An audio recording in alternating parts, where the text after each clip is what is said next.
Anyway, तर हे असं होतं आणि मग ते काय गप्पांमध्ये तुला माहितीये का, आज मी ह्याच्या शेतामध्ये भुजंग पाहिला, केसवाला असला सरळ सरळ जात होता. 5 फण्यांचा नाग वगैरे असं. 5 फण्याचा. बरं ऐक ना, मला याच्यावरून आठवलं, हे 2 तोंडाचा साप काय? हा, तर त्याला म्हणतात पॉलिसेफाली. हा. पॉलिसेफाली ही एक हा जेनेटिक एरर आहे.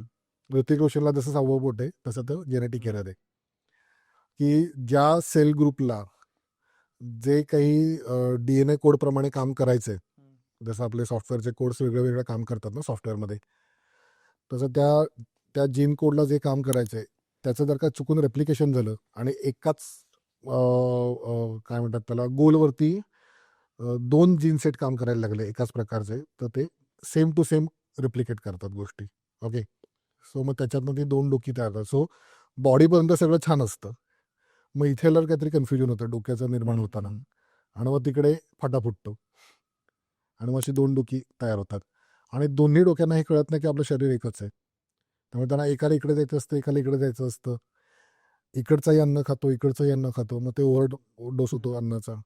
कारण अन्ननलिका पुढे नंतर खालती एकच आहे ना, एसोफेगस एकच आहे आतपर्यंत. मी अशी पिल्लं जगत नाहीत, मग त्यांना जगवायला लागतं. तुम्हाला तुम्ही हौशी असाल तर त्याला हे करायला लागतं. सो सेफॅलस म्हणजे डोकं आणि पॉली म्हणजे मल्टिपल.